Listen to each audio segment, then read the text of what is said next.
Opo. Then yung pangalan po namin, nanakaw po ng, nakuha po nila ng 2023, Your Honor. Yun ang usapan po ninyo. Yes, Mr. Chair. Ganon. Yes po, Mr. Chair. Nalalaman ko lang yan, nangyayari yan sa mag-asawa, mag-ina o mag-ama eh. Hindi po ba? Hello guys, welcome back to my YouTube channel. Ngayon naman, bistado naman itong si Cassandra Ong at dito ay nabuking na nga ang kanilang nakawan ng identity at lalong-lalo na itong si A.R. de la Serna kung bakit nga umamin na siya na meron daw silang joint account nitong si Harry Roque. Ayon pa nga kay Congressman Acop, sa mga magulang lang daw at mga anak ang may ganitong sitwasyon na merong joint account. Kaya narito guys, panoorin natin. Yun ang usapan po ninyo. Yes, Mr. Chair. Ganon. Yes po, Mr. Chair.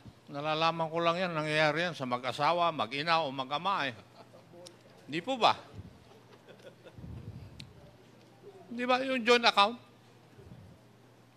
Ano sa tingin mo, iho? Hindi ko man po pinapakialaman yung pera po ni Attorney Roque po. Maliban Mr. lang, Chair. kung pinapatago niya yung pera sa iyo. Kasi hati kayo, halimbawa 5 milyon, hati kayo, di 2.5 kayo. Ay, hindi, Pero Attorney, ikaw na mismo umamin na wala kang idinagdag o isinama doon sa joint account ninyo. Yes po, Mr. Chair. Eh, ginagawa lang yan ng magulang doon sa anak eh. Di po ba? O kaya sa kanyang asawa, magjo-joint account sila? Di po ba? Ano sa tingin mo? Inutusan lang po ako, Mr. Chair. Sumunod lang naman po ako. Inutusan ka lang and sumunod ka. Yes, Eh Mr. kung Chair. sasabihin ba niya, lumundag ka sa bangin, lulundag ka? Ay, hindi naman po siguro, Mr. Chair. Okay. Thank you, Mr. Chair. Thank you, Congressman Acop. Mr. Chair, my apologies. Very quickly lang Okay, po. sige, Just please. 2 questions. Mr. De La Serna, you mentioned a solar power plant na business venture nyo ni Attorney Harry Roque. Meron ka bang stake doon sa kumpanya na yun? No po, Mr. Chair, Your Honor, no stake. Zero stake. Paano siya nangako sa'yo? Anong klaseng kita galing doon sa solar plant? Mangailangan kasi ng tao na mag-supervise on the construction in Cebu po noon, Your Honor, Mr. Chair. Ako po yung taong mag-supervise po doon sana. If you don't mind, Mr. De La Serna, may you please share the name of the solar plant that you're talking about? Hindi pa, I'm so sorry po, Your Honor, Mr. Chair. Hindi pa kasi siya nagmamaterialize. Having a case now in Cebu with that, I'm so sorry, I'm not allowed to talk about the case also po, Your Honor, Mr. Chair. Mr. Chair, we're not asking for specifics about the case. Pwede lang po, yung pangalan lang po nung solar plant. Pwede ko i-check, Your Honor. At stockholder po ba si Attorney Harry Roque dun sa Cebu plant na yon? I cannot answer what I do not know po, Your Honor. Opo. Yun lang, Mr. Chair, kasi binabalikan ko lang po. Kasi nung nakadaang interpellation po, under oath, sinabi po ni Mr. De La Serna, dalawang corporation lang po yung stockholder siya na pinakiusapan po siya ni Attorney Harry Roque. So, kinailangan ko lang alamin, Mr. Chair, baka kasi sakaling board of director din po or stockholder din si Mr. De La Serna sa Cebu Solar Power Plant po na ito. Ay, hindi po, Your Honor, Mr. Chair. Maibibigay niyo po ba, Mr. De La Serna, yung pangalan ng solar power plant?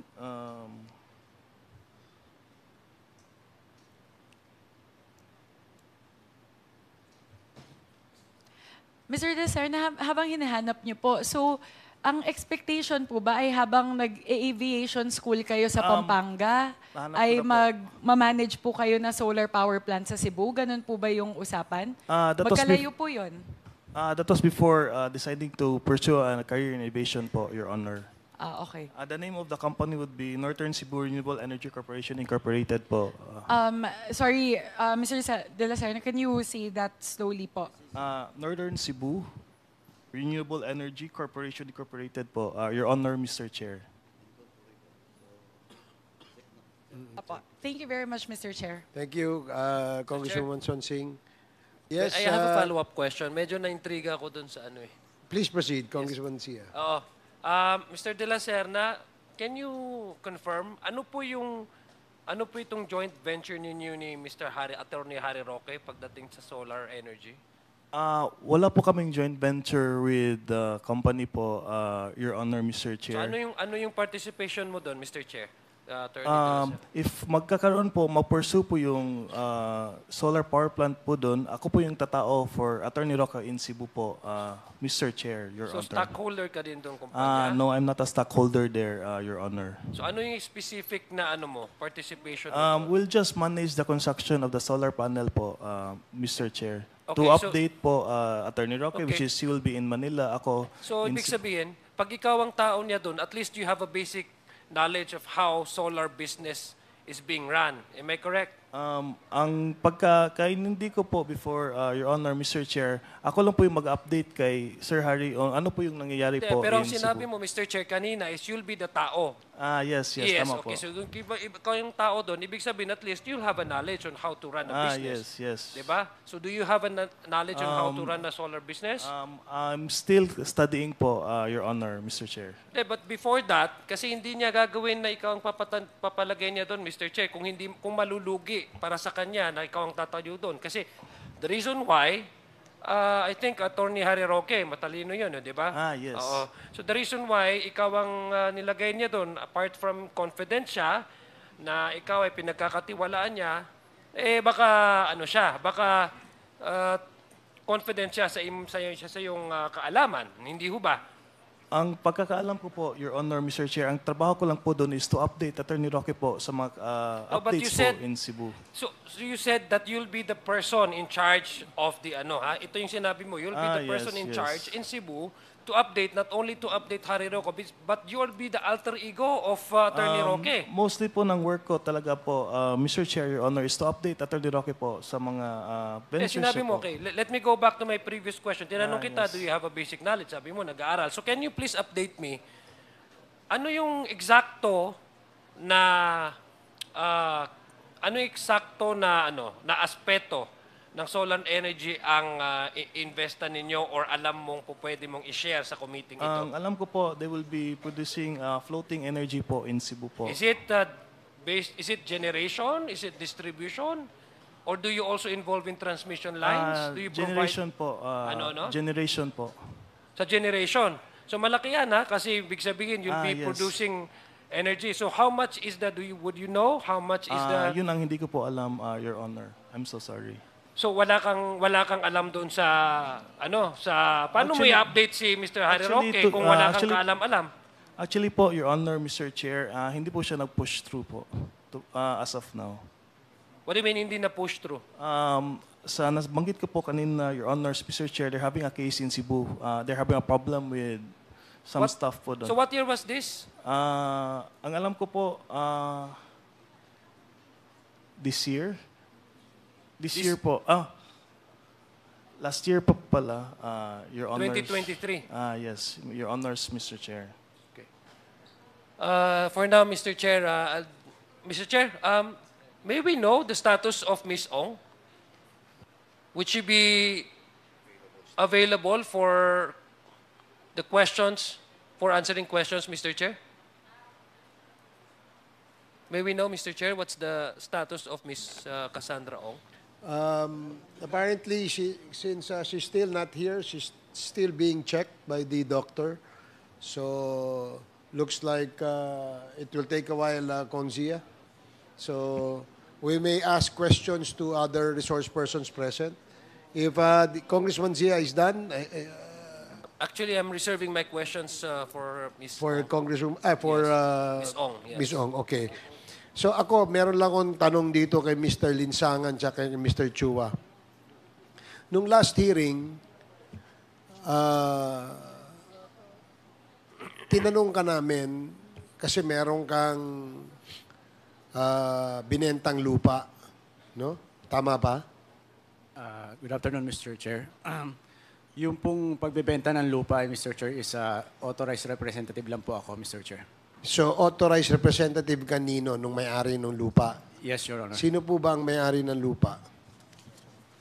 Ang may-ari po ng lupa, Mr. Chair, is si Mr. De Mayo, Mr. Chair. Mr. Di Mayo. Yes, Mr. Chair.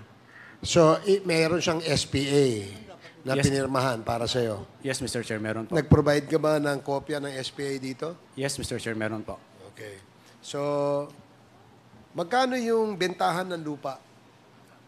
Based dun po sa document na na-retrieve ko, Mr. Chair, is around 7,500 per square. And how big is the property? 2,500 square meter, Your Honor. So, magkano, kung natatanda mo, magkano yung total na pinagbentahan ng lupa? The total amount, Your Honor, is 18,750,000, Your Honor. 18 million. Yes, Your Honor. Okay. Nung last hearing, inadmit mo rin na merong pumasok sa account mo na 16.7 million, tama? Yes, Mr. Chair. Okay. At ang sabi mo, yung 16.7 million na yon, proceeds nung lupang pinagbentahan. Yes, Mr. May I explain, Mr. Chair? Sige, paki-explain. Kasi ang presyo ay 18 million something, pero ang pumasok sa iyo ay 16.7 million lang. Yes, Mr. Chair. So what is the reason behind the yung difference? Mr. Chair, nung pong binayaran siya ng buyer, binawas na po kagad nila yung commission nila, pati po yung capital gains tax po doon sa payment po. So kaya po naging 16,700,000 plus lang po. So magkano yung amount ng property? 18,750,000, Your Honor. And the capital gains, anong year yan? 2022, Your Honor. So 2022, how much is the capital gains tax BIR? 2022? It is 6%, Mr. Chair. 6%. So 6% ng 18 million ay magkano?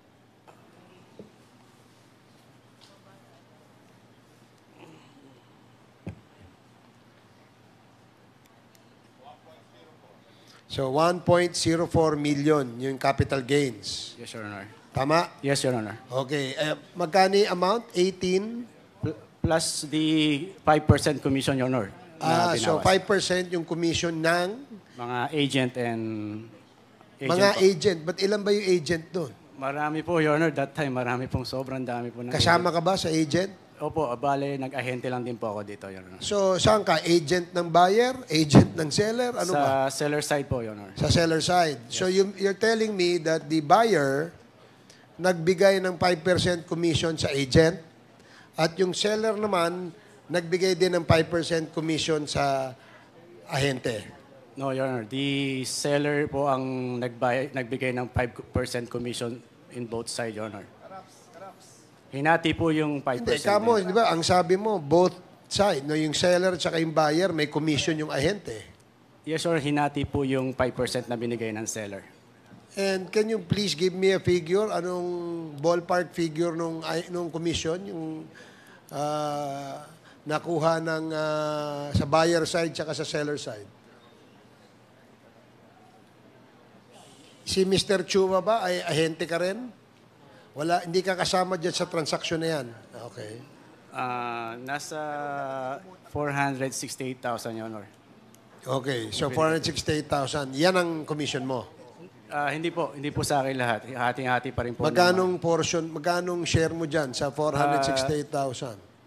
Part po nito, mga nasa, lang po, mga sa 100,000 plus. Okay. Ang tanong, bakit hindi ibinayad yung pera direkta sa seller ng property? Bakit dumaan sa account mo? Because actually, Your Honor, may overpriced yung ibang agent, Your Honor. Teka. Yung nasa deed of sale, magkano? 18,750,000, Your Honor. So, ibig mo sabihin, yung 18 million na yan, overpriced pa yan. Yes, Your Honor. May nag-overprice po. So, magkano ang actual, dyan? Magkano zonal value dun sa area, more or less? Magkano yung price per square meter dyan? Wala po idea that time, Your Honor. Yung market value lang po dati, Your Honor, mas mataas pa. Pero, bakit yung 16 million na amount, sa'yo lahat na ibigay? Ikaw ba ang leader ng mga ahente? Yes, Honor. Actually, ako po yung naging facilitator and paymaster doon sa bentahan. Kausap ko po kasi yung may-ari that time. Actually, 3 years po ito in the making bago nabenta. Kaya po yung may-ari nag-agree na bigyan siya ng at least nasa 10 million, Your Honor, para okay na siya sa 10 million para ibenta yung property niya, Your Honor. So hindi lang 100,000 ang kinita nyo. Yes, Your Honor. May additional pa po doon, Your Honor. Yun nga sinasabi ko sa iyo. Kasi nagtataka kami, kung may minus mo yung capital gains, i-minus mo yung commission, yung 5% commission ng mga ahente. Tapos ngayon, sinasabi mo, overprice. So, ibig sabihin, ganun kalaki ang tiwala sa iyo ng may-ari dahil sa iyo pumasok yung pera. Yes, Your Honor. Kasi po, matagal na po talaga nilang pinabebenta yung property, Your Honor. Basta mabenta po. Okay. Anong year yan nabenta? 2022, Your Honor. Anong year yung na-incorporate yung Lucky South 99? 2023, Your Honor. 2023. And during that time when... May I correct, Your Honor? Sige. Yung na-incorporate po yung Lucky South, Oo. based dun sa nakuha namin documents, Your Honor, is 2019, Your Honor. 2019. Opo. Then yung pangalan po namin, nanakaw po nakuha po nila ng 2023, Your Honor. 2019 na-incorporate yung Lucky South. 2023 kamo, ninakaw yung pangalan nyo. Yes, Your 2019 na incorporate eh. Ibig sabihin, yung mga pangalan nyo ay nasa Lucky South na 2019. Hindi mo pa nabibenta yung lupa. No, Mr. Your Honor. Ang incorporator po talaga ng Lucky South, if you check the document, Your Honor, is sila Miss Mascareñas po ang mga incorporator. Sila po yung original incorporator. Then kami po, nanako yung name namin, nilagay po nila kami as shareholder and officer po noong 2023, Your Honor, September 2023. In that document, dun sa incorporation papers ng Lucky South, tumatama yung inyong TIN number eh. Tumatama rin yung inyong signature. So, ibig sabihin, kayo ang pumirma at kayo rin nagbigay nung TIN number. Kasi tama yung TIN number eh. Your Honor, nasa statement na po namin, nag-file na po kami ng complaint na tama po yung TIN number at nakapag-sign din po kami doon sa photocopy nung ID namin because isa po yan sa nirequire sa amin na as investor na i-present sa kanila, ibigay sa kanila. Okay, BIR, TIN number daw nila ay ginamit o ninakaw at inilagay doon sa incorporation papers ng Lucky South 99. Dalas bang nangyayari yan sa mga TIN numbers? No, Mr. Chair. TIN numbers are not usually used by other people because they are not public information. O yan, kagaya niyan. Ang BIR nagsabi, imposible na manakawan ng TIN number. So, ibig sabihin, ikaw nagbigay ng iyong TIN number. Yes, Mr. J, hindi naman po namin dinida na yun. Yun po yung kasing ni-require sa amin ni Dan de la Cruz, which is inadmit naman po ni Miss Casiong nung time na Kita mo ha. Sinabi mo, ninakaw yung identity nyo at ginamit pag-incorporate ng Lucky South 99, hindi ba? I think hindi po kami ang nag-incorporate, Mr. Chair. Kami po ay nilagay nila nung September 2023 doon sa dokumento nila nung pinalitan po nila yung 5 existing na officers nila at ginawa po nila yon na 3 officers na lang plus si Miss Baterna po. I think sila po ang makakasagot nun na nung dokumento na yun kung anong ginawa nila. Paano magiging accurate yung TIN numbers na inilagay doon sa incorporation papers kung hindi galing sa inyo yun? Eh kayo lang naman nakakaalam nun. Yes, Mr. Chair. Yun nga po, binigay namin yung dokumento namin kay Mr. Dan de la Cruz, including the TIN number na and ID para po doon sa as investor po kami nung sabi niyang itata yung korporasyon. Ayun. So pumayag kayo. Pero hindi ninakaw yung identity nyo. Dahil may consent kayo. The fact that you have given your TIN numbers and you signed the documents, pumayag kayo dahil sinabi sa inyo ni Mr. Dan de la Cruz ba? Yes, Mr. Chair. Na maging investor kayo dito, kikita kayo. Hindi ninakaw ang identity nyo. Kasi ang depensa mo, ang sinasabi mo, pilit, na hindi nyo alam na ginamit inyong mga pangalan sa pag-incorporate itong Lucky South 99. Ay, hindi po sa pag-incorporate, Your Honor. Inilipat po nila yung, ginamit nila yung pangalan namin, inilipat sa amin lahat yung share nung dating mga may-ari without our consent, without our knowledge, Your Honor. Mukhang, Kung makikita po niyo yung dokumento, Your Honor, if I may, Your Honor. we ask you to submit documents to the committee secretary tungkol dyan, hindi ba? Yes, Your Honor, meron na po kami sinubmit and makikita niyo po doon sa documents, forged po lahat yung pirma namin doon sa director certificate. And doon po sa ginawa nilang amendment, iba na po yung nakalagay din po doon sa amendment na pinail nila sa SEC Tarlac na nakuha namin document sa SEC Makati na forged po lahat yung pirma namin doon.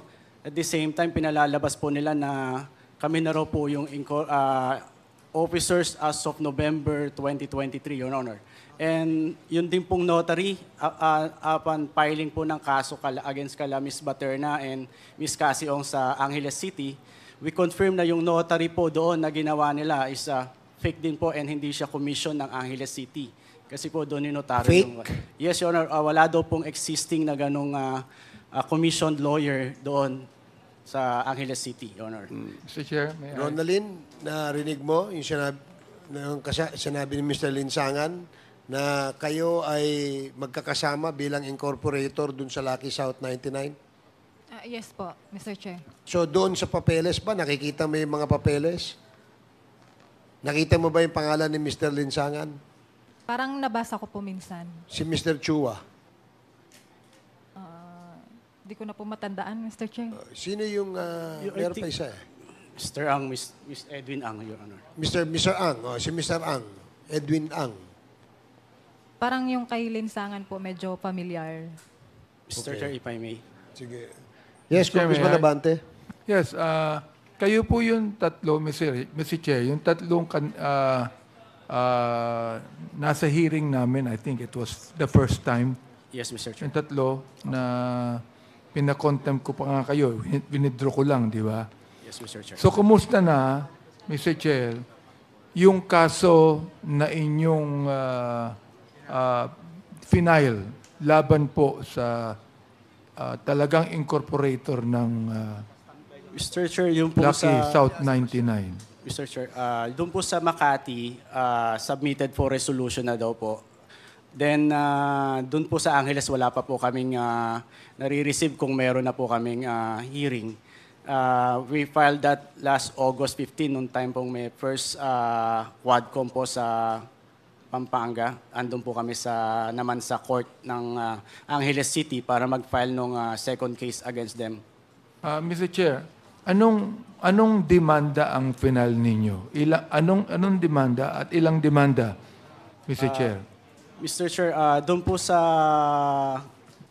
Angeles City po, we filed falsified documents and forgery. Kay Edwin Ang po is 3 counts. 4 counts po kay Mr. Edwin Ang. 4 counts ng alin, Mr. Chair? Falsified documents, Your Honor. Sa akin po, 3 counts. Yung Mr. Chua? Mr. Chua, 3 counts din po, Your Honor. Yan ay sa Angeles lang, Mr. Chair. Yes, Mr. Chair. Doon po naman sa Makati. Sa Makati po, ganun din po, Your Honor. We filed case sa Makati is use of falsified documents because they filed it in Makati SEC, Your Honor. Okay, Mr. Chair, sino yung dinemanda ninyo? Sino sila? Ilan sila? Ano ang kanilang mga pangalan? At ano ang kanilang posisyon sa Lucky South 99? Yes, Mr. Chair. First, the Lucky South, represented by Ms. Cassie Ong. Therefore, si Cassie Ong ay kasama sa inyong demanda. Yes, Mr. Chair. O ibig sabihin, Mr. Chair, kayo, pwede kayong maging witness dito na sinasabi ninyo, Mr. Chair, na si Cassie Ong, alam niya na Pogo Hub ang Lucky South 99. Mr. Chair, yun po yung ang binanggit lang po niya during the video. Yes or no lang yan eh. Ang tatanong ko sa inyo, alam niyo ba? Sapagkat dinimanda niyo si Miss Cassie Ong eh. Di ba? O, Mr. Chair. So, ibig sabihin, alam ninyo na si Miss Cassie Ong ay kasama doon sa Lucky South 99 sa pag-operate ng Pogo. Yes, Mr. Chair, nalaman na lang namin po sa news, Your Honor. Mr. Okay, ibig sabihin, naniniwala kayo na si Miss Cassie Ong ay kasama. Yes, Mr. Chair. Okay, by the way, I would like to say, Mr. Chair, no, that upon checking, Mr. Chair, Mr. Chair,